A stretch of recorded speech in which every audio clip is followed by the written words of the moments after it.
Yeah, kid. Welcome back to another episode of the Handsome Homebuyer podcast. My name is Charles, AKA the Handsome Homebuyer, AKA Captain Permit, AKA. I'm still hopeful. Just got old man Randy staring at me with a confused look on his face, AKA El Judío Maravilloso. All right, we got another dynamite show today. Amazing guest today. I've been trying to get him on for a while. He embodies everything that I embody when you look at me, which is 150% luxury. But do you know who embodies luxury? Top to bottom, head to toe? Captain Permit. That's right. If you need plans, if you need permits, if you need anything permit related, coast to coast, from Elmont to Montauk, tip to tip, interior alterations, legalizations, new construction, commercial, you name it, we do it. We got the best crew in the business. 516-513-8838. And obviously I'm the Handsome Homebuyer, and I am on a freaking epic tear right now. Hold on, let me go show you around here. You see this? This is all the deals that are popping off right now. It's total madness. I'm gunning for 100 houses this year. Corona, no Corona. If it's on Long Island, if God created it and it can't be moved, if it smells like cat piss, if it's dirty, if it's clean, I don't care. I'm quick. I'm easy. I'm a good time. I want to buy it. 516-777 sold. All right. Today's guest, I know him very well indirectly. He happens to be the brother of one of the top real estate attorneys on Long Island, Dustin Cohen, who appeared on the podcast not that long ago. Great friend. He actually also appeared on the Long Island Real Estate Revolution and was a crowd favorite.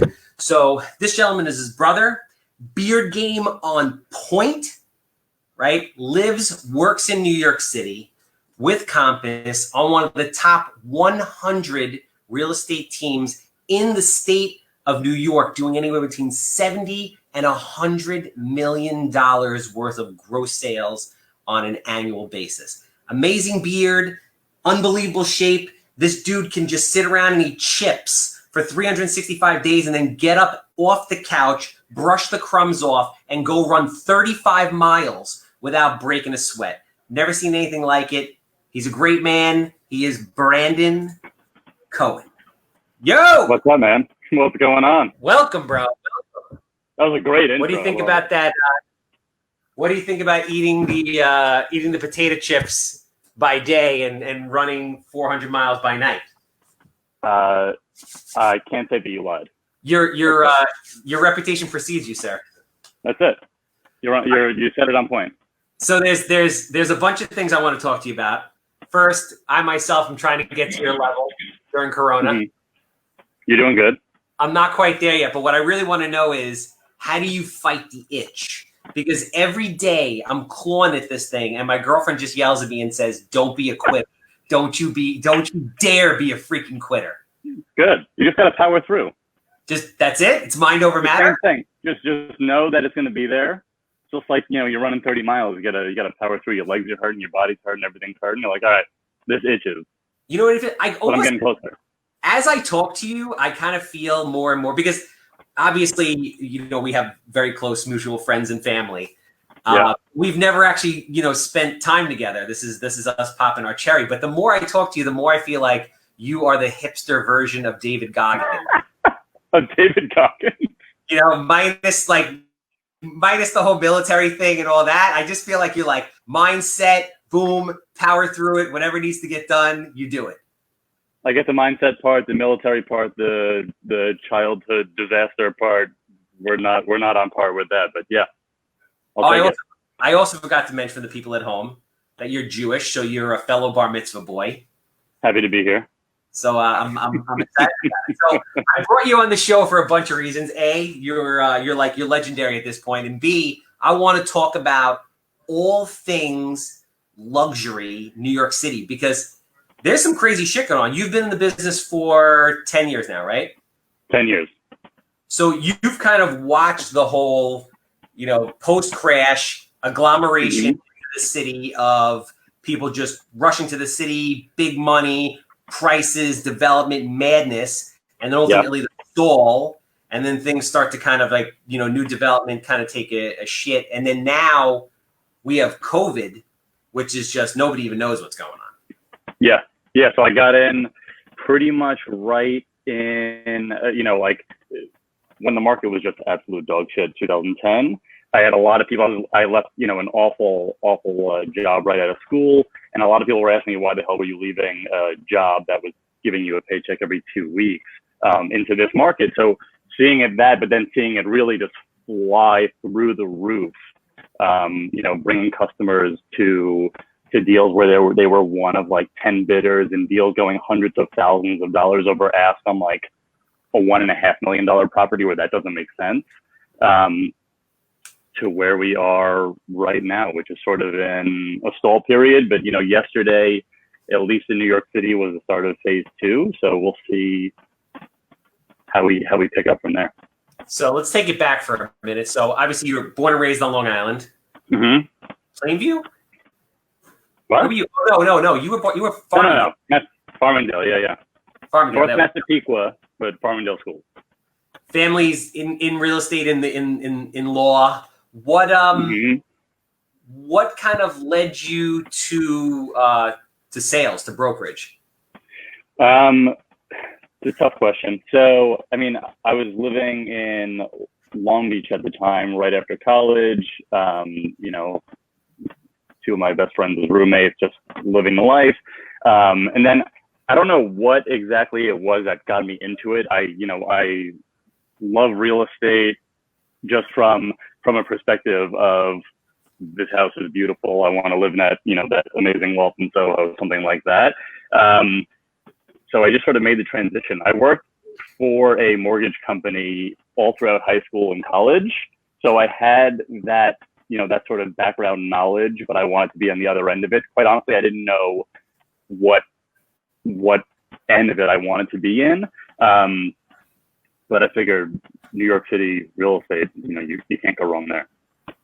Where'd you go to school? SUNY Oneonta. Ah, home of the cold cheese, baby. Cold cheese pizza. You didn't know Have you been up there? Oh my God. Listen, I may have went to Hofstra, and my one sort of regret in life is that I didn't get to go away to college, but I did go to visit Oneonta quite often. And the cold cheese, while I did regret it moments after eating it every single time, was still epic. Absolutely epic. So the thought of it now makes me turn, but yeah. You're one of these guys that doesn't gain weight. You could eat a pizza and you're just still lean as shit and ripped. True. All right. Hey, what can I say about that? So, I have thought about getting into real estate sales at different points, and I feel like you made the smart move, which is in every deal, I feel like it's just as much work to do a $100,000 deal, probably more work sometimes, as it is to do a $10 million deal. And it's like, if you're going to blow up and be in real estate, I think the best place to do real estate sales is New York City. But at the same time, it, without a doubt, has to probably be the hardest place to do business. The competition has to be absolutely bananas. And like you said, you get into it, no one's cutting you a check. It's like kill it. You basically eat what you kill. Mm-hmm. So, absolutely. Talk to us about what it was like getting into luxury sales, what that process was, how long it took you to actually make your first deal, what kind of training did you get? I'd love to hear it.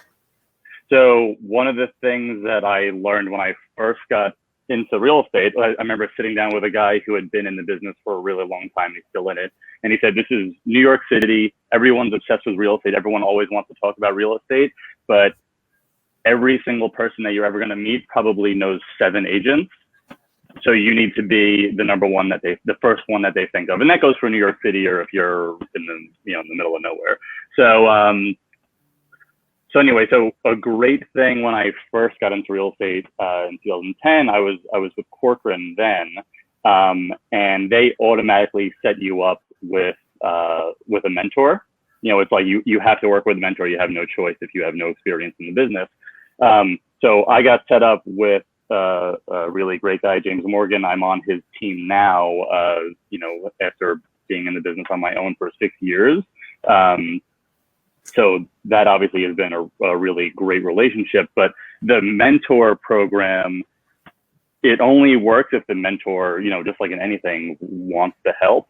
So, for my benefit, he had been in the business a long time, has a really great network. So if little things were coming his way, like a small rental, it was easy for him to say, here, I don't feel like dealing with this, you go deal with it. And what I've learned being in this business for so long is that you don't know where your next deal is coming from. So I can take one rental that I did back in 2010 or 11 and probably trace it back to $100 million worth of deals.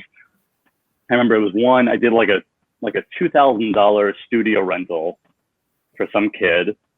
And he referred me to one of his good friends who needed to rent something. And then that kid referred me to his dad, who was buying a $2 million apartment. And then I took over that building, doing all the sales there. And he referred me to all of his friends. And that like led me into sort of taking, not taking over, but doing a lot of business in a certain neighborhood, because that became something I was excelling at, selling apartments. So I guess a couple things that I have questions based on what you're telling me. A, do you, some of the top, so you talk about a guy like Brian Karp on Long Island, who's just an absolute powerhouse, did 209 sales last year. He has like a niche market where he focuses primarily on like the Ronkonkoma area, and he just owns it. You right. Can't go to the bathroom without pulling toilet paper with his face on it. Do you utilize the same strategy in the city? And if so, what's your area? And do you just kind of saturate that like price bracket, or what is it? Yes and no. I mean, I want to be everywhere, which I do deals, from Brooklyn to the top of Manhattan. But it just so happened that, the one deal I was just referencing, I sold, it was this kid's dad. I met him. He bought a 2,000 square foot loft in Chelsea. And that was like pre-war loft. The elevator opens directly in and you have this, this big wide open space.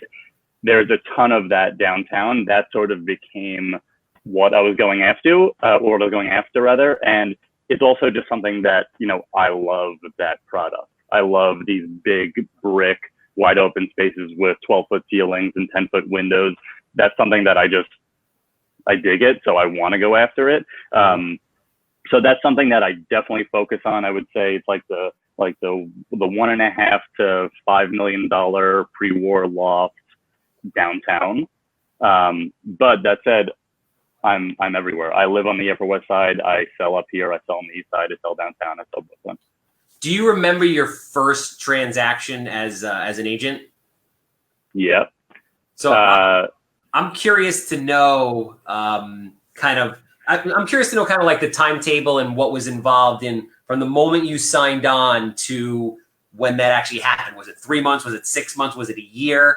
Because again, it takes like being a commissioned salesperson, it takes a lot of faith. Like you have to really be able to visualize and see the future and be like, I'm going to do this and keep plowing through. Yep. So, oh man. So this was 10 years ago. I think I started in August or something like that, sometime in the summer. I got my first listing in February of the next year. Wow. And the way that I got that, basically, a great way, and I suggest this to anyone who's just starting in real estate. There are a ton of agents who have so much business they don't know what to do with it, or they also don't want to spend their free time hosting open houses. So I was hosting open houses for any agent who would allow me to do it for them, and any buyers that come direct without a buyer's agent, you can do your best to cultivate them and make them your client. There was one young girl who believed in me, even though I had no track record. She saw how badly I wanted it and gave me that deal. And it was a 1-bedroom in Soho. We sold it for I think $800,000, and that was a direct deal, which was an amazing first deal. Wow. But I wound up going. So we put it on in February. I probably didn't close it until like May or something like that. And that was, months and months and months without a paycheck. Yeah, so you basically grind, and that's why I'm curious to know. You really grinded for 9 months until you got a payday. Oh yeah, and I remember saving every penny I had when I was at my W-2 job prior, saying, I know I'm going into this, but I know I'm not going to make a penny. I had $1,000 left in my bank account. Wow. Before that payday came, I remember thinking like, all right, I'm going to have to talk to my parents and see if they could help me out a little bit. And that, I mean, that stressful moment. And what I've learned, I mean, 10 years, that anxiety of when the next paycheck is coming doesn't go away. So that's what keeps you moving and getting to the next deal. Well, that's kind of like an interesting trade-off. A couple points based on what you said. A, outside of people in Hollywood, the people that make the most money in the world are salespeople. Mm-hmm. Right? So on the one hand is, you're not guaranteed to get a paycheck tomorrow, but the upside is massive. Another thing you did, which I feel like a lot of people don't do, is, there's preparation. You say to yourself, you didn't say, you know what, I'm going to quit my job, I'm going to be a realtor tomorrow. You were like, hey, listen, I want to be a realtor. I'm going to, get an education, get the licensing. I'm going to prepare. Mm-hmm. I'm going to save all this money so that I have, hopefully 6 months to a year's worth of bills saved in the bank. And then I'm going to go do it, and I'm going to do it the smart way. And then when you were, when you first got into it, you basically weren't proud. Like, you did whatever the hell you have to do. A lot of agents don't want to work other people's open houses. This business, every business is a relationship business. It's a popularity contest, essentially. Who knows and is liked by the most amount of people. And obviously you have to do a good job. But I know a lot of people that get a ton of listings or a ton of business in every business that suck at what they do, but people just like them and they're out all the time. There are a lot of people in this business, and this is something I came into it knowing none of this. And I didn't come into this with a network of loaded people who are ready to buy and sell apartments. There are so many people, I'm sure, in the country and in the world, in this very wealthy city specifically, that were raised with a silver spoon and have a tremendous network and don't do much to hustle and to get their payday. But because they have that network, it makes this business a hell of a lot easier for them. So, for that, it helps me. It helps me just work my ass off, I'd say, because I don't have that network. I want to talk about marketing, lead gen, things like that. Again, New York City, doesn't matter what you do. There's tons of people, tons of competition out there. What do you do, as much as you want to divulge? And I think kind of all businesses are the same. Is how are you generating leads? What are you doing? Like to be able to be in this business for 10 years is not an easy thing to do. Right. So for me, I think I started off with the, marketing to people I didn't know. And that's it's very hard in New York because you can't, go knock on someone's door and say, hi, my name is. So it has to be cold calling or sending postcards or letters to people's, to someone's mailbox who you don't know, which is a cold intro. And in New York, if someone, like I said, knows 7 agents, that's going to be very difficult. And also what I found for myself is that I just found that to be a disingenuous way of presenting myself, especially as a young kid. I was in my mid-20s. I was 24 when I got into the business. So it made it, as some young kid without a track record, it made it very hard to say, hey, can I sell your apartment, or do you want to work with me to buy an apartment? So what I started doing is basically just, I guess, networking as much as I possibly could and meeting everybody I could.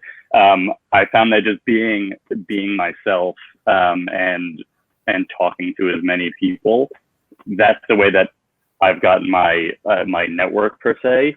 And yeah, that's pretty much it. I do the just sold postcards or just rented postcards to an entire building when I do sell something or do rent something, because I've done probably multiple transactions in a building, so it makes it easier. But I'm not doing the lead gen stuff per se. Okay. I'm just curious from my own thing. When you do those just sold or just rented postcards, How do you find the conversion to be with those? Honestly, slim to none. I think what it does is, you have to hit someone probably 3 or 4 times for them to remember your name. And we just don't, the volume isn't there. It's not like Long Island or another suburb market where you're selling, 75, 100 homes a year. We're doing hopefully 30 transactions a year, something like that. So we're not hitting the same building on the same block. So that's why, the conversion rate isn't huge, but just to get in front of their face so they see us, especially if you're doing several transactions in a building, your face is on the postcard, your name, your cell phone number. If they're seeing them multiple times, they're eventually going to say, okay, this is the guy I'm going to call when I sell. And I've definitely seen that, that conversion does happen, but, it's probably 1%. Yeah, it's very interesting because I've done every kind of advertising there are. Like I'm on TV screaming, if you have a house that smells like cat piss with this hat on, and people are like, what the hell is this? Right? I've been on the radio screaming about cat piss again. Like I've done everything and anything possible. But when I really quantify, and that stuff does convert and it does make money in the long term. But when when I really quantify, where my deals and things come from, it's always very much relationship based, which I would kind of argue is the most expensive type of lead because it requires your time.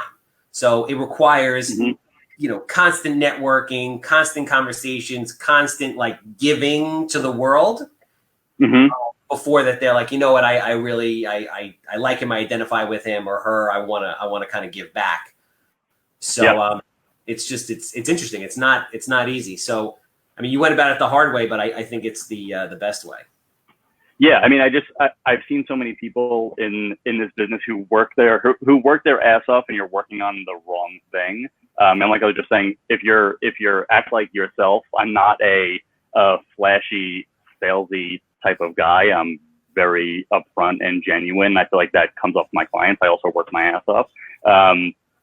I'm dealing with one guy right now, and fortunately, I don't want to toot my own horn, but I've heard this a couple of times over the last few months during this, is people that are trying to buy in other markets. So they're going to a secondary market like the Hamptons or Connecticut or Massachusetts or something like that. And so I've either referred them to an agent or they're they have someone through their network, and they're asking me about it, and they're saying to me, I think that I was spoiled with you because you're responsive and on top of everything, and then you're dealing with someone in another market who's not as committed to making a deal happen. So that's what helps spread my referral basis. That's what my network's been based off of. No, and that's really what it's about. So a thing I want to transition into is, so you got in this business 10 years ago, you're busting your ass, you're networking, now you're, how old are you? 34 now? 35. 35 now. You have an adorable son, right? You have a family. Thank you. It's a totally different world now. So how do you now balance family life, if there is such a thing as balance? Because on Instagram, you seem to balance it pretty well. Like on Instagram, everything seems amazing, like everybody else's life, right? But I'm like, how the hell is he? I always wonder, like, how do very successful people in high pressure markets like you balance their family life and wanting their kid to actually know what they look like with, being in the toughest place there is to do anything? Yeah. Well, I think that getting into this position in my life now, where I have a 2.5-year-old and a wife of 7 years, even though we met probably over a slice of full cheese at Oneonta. Did you really? Did you really? Yeah. You met her in a pizzeria. Yeah. So no, not in a pizzeria. But she went to Oneonta. Oh, okay. So you didn't like stumble in, half sauced, like with the pizza, and there she is. That's definitely how we met. Anyway, but just, I'm sure there was pizza somewhere in that mix, but not at a pizzeria. All right, nice. Keep going. But anyway, it's certainly a difficult balance for sure, because I'm sitting here constantly with this in my hand. And does she hate you for it? Is she like, put this thing down? Like, does she get it? Your wife? She is beyond understanding, and especially, this is this is a job where you have to live where you work. Because I will show apartments 7 days a week. And I'll show apartments at 10 o'clock at night if that's what this buyer wants. So you have to eat, sleep, and breathe this business. So it's certainly a difficult thing. But I mean, as I'm getting older, and this is on the path to where you are, not even close to it. But I want to get into the position of passive income and rental properties, which I just closed on my second one a couple of weeks ago. Where I thank you, sir. So I want to be in that position where I want to be coaching my son's soccer game and not have to stress where I can put this away for a few hours at a time and say, okay, I'm fully committed to this, and putting the time in with my son and family and worry about the other stuff later because it's going to wait. Yeah, real estate is really an amazing thing because it really enables you, if you do it right, to have real financial freedom. A lot of different industries do, but real estate is really like one of the best passive investment strategies now. So I didn't know that about you. I didn't realize that you were into real estate investing, that you had multiple properties. Do you have a strategy with your investments? Are they certain types of rentals in a certain type of area? What do you typically like? The two places I bought are probably within walking distance of a place where you can get a slice of cold cheese pizza up in Oneonta. Yes! College rentals? Not college rentals. I can't wrap my head around doing that because I was a college student in a college rental, and I think one of the houses was condemned after we moved out. And this was it was a side-by-side 2-family that I think had 7 guys in one and 4 in the other. So it was it's essentially a frat house. These are, one of them is a 2-family, the other one's a 3-family. Nice. Working people. One of them is a Section 8, which I had no idea what it was beforehand, and love it. It's amazing. Best thing ever. I had no idea how good it was. Ever. Yeah, I truly. I mean, I'm not educated on it now, but I was completely uneducated before, so now I see the difference. I mean, every month it's mailbox money. It is. I mean, they bump their own rents. They never leave. And the cool thing about a place like Oneonta is this, typically in those tertiary-esque type markets like Oneonta, and I encourage a lot of people who are watching this to explore these kind of markets because there's an affordability factor there as an investor. Properties aren't $4 billion. It's not like New York City where a parking space is $3 million. And although you never get massive appreciation in a market like Oneonta or Albany or Syracuse or Buffalo or something like that, what you do have is very, very predictable, steady results. So, when the world goes to shit, Oneonta isn't really impacted. Albany isn't really impacted. It's heavy education, heavy government, things like that. It just kind of cruises along. So I'll ask you this question through the COVID thing as we transition to what it's like in Manhattan in a post-COVID world. Were you impacted as a landlord in Oneonta with COVID? Not at all. Yeah, they're like, what the hell's COVID up there? I don't even think they had COVID up there. I spoke to our agent up there, and he's like, 2 people in town unfortunately passed away. One of them was 104. And the other one was just a very, very ill person. Yeah, no. So it's again to that point. It's very, it's very predictable, very steady. Things don't go crazy. But I actually now this also comes to me because I think a lot of people are probably asking the same question, which is, he doesn't live anywhere near the cold cheese. How does he manage this shit? So how do you go about managing these properties? Do you self-manage? Do you have a property management company? Talk to me. Have a property management company. Fuck yeah. They are, it's a couple of guys who I feel like they own a bunch of properties themselves and are trying to get their feet wet into the property management business. Okay. So it's been it's a good amount of hand holding, but for me that's good because I'm new at this too. So I wanna get to learn as much as I can from 150 miles away, and know exactly what's going on. Be as involved as I can, but I don't want to get that that toilet leaking phone call. I want them to handle that, but I also, for me, it's been really good because I'm learning how to manage them, which is what I need to learn how to do. So, exactly. so it's been really good from that part. We just closed in the second house, probably about 4 weeks ago. So that's obviously going to be a new learning experience because it's a different house. But still, it seems like a relatively easy market to understand. So talk to me about the, being 150 miles away, talk to me about the acquisition process, deal sourcing, the level of renovation work that you're actually willing to do because you're nowhere near there. I don't know. Are you a handy guy anyway? Like, do you? No.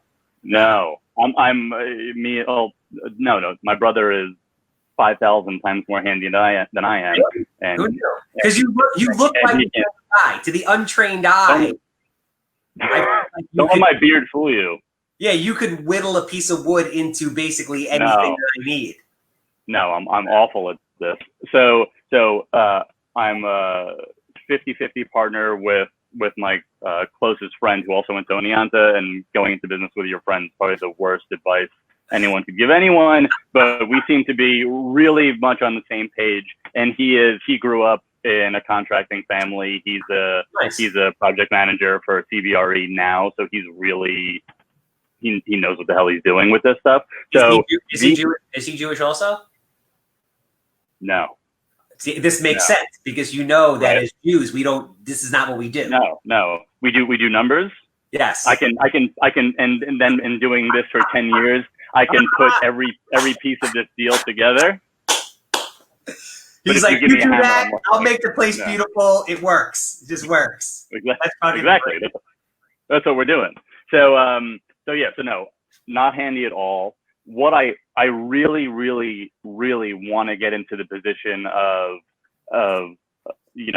rehab, refinance, take the money and move it on to the next one so I can scale and make it bigger and faster. But these two deals were brought to us by the agent that we're using up there, both off market.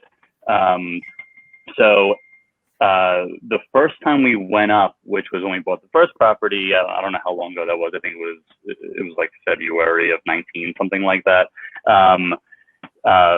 Just toward 10 properties, just like I do with any client. But I was going up there with the intention of, we're going to look at a lot of properties and we're going to buy one of these properties. It wasn't an exploratory search. Let's learn this market. It was, we're going to make a deal when we go up, which we wound up doing, which was great. And the house has been great. Second one was off market as well. And both of these properties have been fully tenanted when we buy them. Existing leases, work can certainly be done in some of the apartments, but minimal. So we're buying a cash flowing asset from day one, not expecting any appreciation whatsoever, just looking for cash flow. I want to get to the next one where we can do that, where we can do the rehab. And honestly, I want to get into the next one to be even bigger, like a 10 unit, something like that. Nice. I think you'll find it's more of like a psychological thing that once you get bigger, it's just a matter of it's just more zeros. There's really no difference between doing a 3 unit or doing, a 300 unit. Obviously there's logistics and that, but it's just really the numbers. Right. Yeah. And that's what, that's the same thing here. And you touched on it before. If I'm negotiating a $15 million deal or a $300,000 deal, the aspects of the deal are the same. You might work your ass off a lot harder on the $300,000 deal because that money means so much more to that person. Yeah, that's true. So this brings me to another point that we touched on off air, but I want to touch on it again because I'm sure everybody else is thinking, who the fuck is buying a $50 million whatever or renting an apartment for $35,000 a month? Who are these people? They are people who love New York and want a piece of it. A lot of the people, quite honestly, who are renting the 30,000 plus, a lot of them are, they're finance people, they're athletes, they're people who are going to be here for 2 to 3 years, and for them, they obviously have the money, but it's not wise for them to buy a place because they're going to be here short term. Yeah, no, that makes sense. It's just like you see these new developments. Like when I was at NYU, we would do all these, analysis about like buildings and things that they're building, and $4,500 a square foot they're selling as condos, and I would just think to myself, who buys this stuff? Like, and where does the money come from? It's just, it blows my mind. And it's real. And selling off spec is a huge thing in New York City. I have a deal that's going to close in 3 weeks, right around the corner from me, where we went to a showroom and looked at floor plans. And that's the person who's going to live in that apartment, not rent it out or something, or not. They're not an investor, it's primary residence. Well, talk to me about also, obviously, everything that's going on is just sheer madness. Manhattan is just like, what the hell is going on? But even prior to that, new construction development was down really, really big. And then now we are where we are.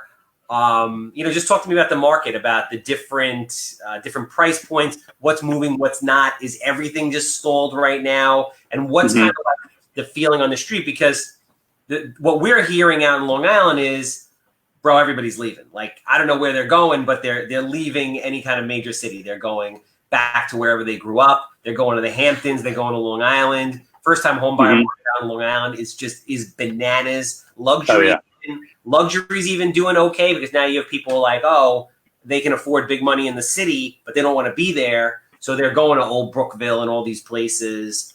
So what are you seeing and hearing on your end? So I only have, I think two people, 2 or maybe 3 clients who are leaving the city, and their plan was to leave the city at some point. This just accelerated that. So I don't know anyone who's saying this coronavirus shit is too crazy for me, I got to get the hell out of here. Everyone who lives in New York City wants to live here, is staying here, from everything that I've seen. We have rented a bunch of apartments during this process. When we can't show apartments, we're doing virtual tours, 3D virtual tours, which have been big in, I think in suburb markets. They've been trying to, the companies have been trying to make a push in Manhattan or New York City for a long time, but just hasn't been working because, it's a small apartment. It feels different. They want to go see it, especially since they're right here. So the rental market has been pretty active, and that's from like a $4,000 1-bedroom up to a $30,000 townhouse. But other than that, the sales market, which is where we, our primary focus, has been slow, and that's because we can't show apartments. It was illegal for us to show apartments for a $10,000 fine or lose your license. It was illegal until yesterday. So yesterday was the beginning of phase 2 in New York City, and I think that it's going to be, a little bit of a slog for the next couple of weeks because people are still out of town. They're not sure if they want to step outside yet. People are just starting to eat outside of restaurants out my window here. So I expect a little bit of a slog, but I do expect that the $1 to $3 million price point, which is always a very active price point, because those are, even though it's crazy numbers, it's still, the average 1 to 2 bedroom young family who are making good money, who are planning to set boots down here. Those are that is the market that I think is going to pick up. And I have 2, and maybe a 3rd listing coming up, all uptown, 2 bedrooms, one of them with outdoor space, that I think that they're going to pop, honestly. So I'm curious, on the rental side, what have the rental numbers been like? Have you seen a decrease in asking or effective rents? Have you seen landlords paying commissions? Because I know a decent amount of people in Manhattan, and as of like June 1st, they started to have massive vacancies. I guess it depends on the market. But You haven't seen that? So the rental buildings Yeah. are a completely different animal. So so that's the one owner, one landlord who owns the whole set. Yeah. They are offering concessions. They're offering 1 month free, 2 months free. They'll waive a security deposit. So those are big numbers. But they're also asking that if you're finding if they're going to give you 2 months free, that's a 25-month lease. So that person's committing to 2 years. I'm representing condo investors. So, they own a single unit, and they are, if it's a good apartment in a good market, a good neighborhood, a good building, they're moving. So typically when it comes to fee, historically the tenant pays the fee. Since this little shift in the market, but even more so than just COVID, it's been the last year and a half. If my landlord is reasonable and willing, I'm saying cover the fee. You're just going to get a tenant passer. So, if you're talking 1 month's rent as a fee, but you're going to sit vacant for 6 months because you don't want to pay the fee, then you're not making a wise decision anyway. So then you're happy to sit there with a vacant apartment. Most of the landlords have been agreeable to say, hey, yeah, let me cover the fee and let's get it rented faster, and that works. No, that makes sense. Yeah, and I guess we've been hearing and kind of seeing the shift. I would think it would have been a little more extreme than you're saying, but that's a good sign. It means, New York City is one of the most resilient places on the planet. Yeah, we've rented a couple of apartments. It's sight unseen. They're taking it off that virtual tour. So yes, while the Soho rental building, or anywhere up here really, that has 50 units, they're getting concessions, and that's what you're seeing. That's the ticker you're seeing in the news. Rents are down, but they're not talking about the individual condo owner who's getting the rent that he's asking for. But if anything, a slight discount, but that's nothing different than what we've been seeing, quite honestly, since 2016. Are you concerned about New York City or New York in general in the long term? No. I think we saw after the 2008 crash, and even as far back as 9/11, this market bounces back fast. People want to be here. Jobs are going to be here. So long term, no. I think people want to be here, and there's money to be had here, so they're going to be here. What COVID has changed, and this is what I'll be interested to see going forward, is a lot of companies are saying, okay, we can pay our employees to work from home. We don't have to pay this however many $1 million a month lease to have this building or to have this office. So are people going to leave for that, for that idea of they don't physically have to be close to work. They can be in an outer borough or an outer market, where they can be home. But I think a lot of people like myself, I want to be close to my job, because I'm bouncing all over the boroughs, but I also want to be here. I want to raise my son here. So I think a lot of people also share that same feeling. Yeah, I guess the biggest concern for me, and I don't know the answer to this, and maybe it's not our generation because we're getting up there already, but the next generation, that the norm is you can work from anywhere and make New York money. Because my concern about New York is this: I love New York. I think it's amazing. The thing about New York is there's certain things that suck about New York. A, it's cold as hell. B, like Manhattan is now getting dirty. There's bums with rotting legs on every corner every time you walk around now, and it is insanely expensive. So if you're 22 years old and you get a job working for Google and you're making $250K a year, and they're like, yo, you never have to come to work again, are you going to want to be here? That's the question. Yeah. That's a fair question. I literally have a friend who's at Google, who's one of the guys who I know is looking at rentals right now, expecting a kid and planning to stay here. So that hits that pretty well. But I totally get what you're saying. A lot of my clients that have been, that own their place here and are maybe looking to rent elsewhere, they're buying a second home in the Hamptons or the Catskills or something like that, and still planning to, a lot of them planning to keep their place here in New York City. Okay. Yeah, I mean, only time will tell. Nobody really knows, what is going to happen. The one thing I do know, and you know very well as well, is that regardless of what's going on in the world, Section 8 is always paying. Yeah, that's for damn sure. So the last thing I want to close out with is, because this is of my own curiosity, because this is what I talk to your brother about all the time about you, is your athletic prowess, your ability to defy all, like, just any physical barriers and live. Like, you could get up tomorrow and do an Ironman. Is what is this? Is this mental toughness? Is this God-given? Like, what is it that enables you to go bike 7 hours, swim 3 miles, and run a marathon after just eating a pizza? That part, I don't know. I guess I'll thank my parents for that. I'll thank my bloodline for that. But a lot of it is I work my ass off in that department. Granted, I haven't probably during these last 3 months because I've been enjoying family time and sitting on our couch and watching Elmo on TV for 9 hours straight, which is what we do from time to time. But yeah. Oh man, reality. What I That's have where I'm at. To. Yeah.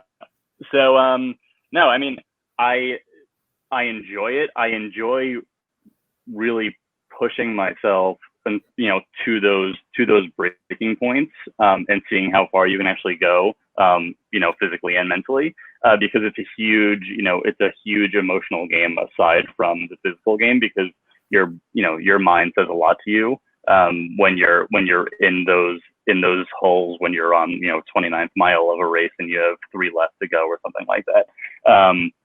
So it's not the competitive streak with other people, but more with myself. And I think, quite honestly, I feel like that has helped me in my job because there's, perseverance is a huge aspect of what we do in our career, in life in New York City, and if I'm running 50K at Bear Mountain. Yeah, no, it makes sense. I was going to say, as you were saying this, it's just you see the parallels between business and life, and obviously the fact that you've achieved a certain level of success is a result of who you are and what you're willing to put into it. You're the man. I love you. It's great to actually sit down and have a conversation. I appreciate you coming out. How do people, because I want to put it across the bottom of the screen, if people want to reach out to you, if they're looking for the ultimate in luxury, whether that be a rental or a sale or a purchase, you're the guy. How do they get in touch with you? How do they get a hold of you? I would say call me, text me, 516-351-5602. 602. Perfect. And one last thing I would like to know is, for anybody out there who is considering a career in real estate sales, maybe they're in it and they're frustrated, or maybe they're thinking about doing it and they're a little apprehensive. What advice do you have for those people? I would say 2 things. One is be yourself. I think people can read fakeness from across the room. It comes off. This is not a salesy job. You have to be open and honest and work your ass off. The other thing is this is not a side job. This is not a part-time job. This is 24 hours, 7 days a week, 365 days a year. So if you're saying that you want to do it, you have to, go save those 6 months of reserves, that rainy day fund, and quit your job and commit.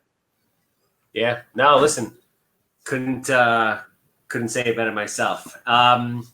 Obviously, I'm the Captain Permit. Obviously, I'm the Handsome Homebuyer. Hell, I'm anybody you want me to be. But if you need permits, give us a call, 516-513-8838. Again, if you have a house that smells like cat pee, is dated from the 1960s, 6 inches of mold, gas stations with toxic waste, you name it, I'm quick, I'm easy, I want to buy it. 516-777-SOLD. That is a wrap. Brandon, you're the man. Thank you again. Enjoy the day. Stay safe and healthy, and I hope to see you soon.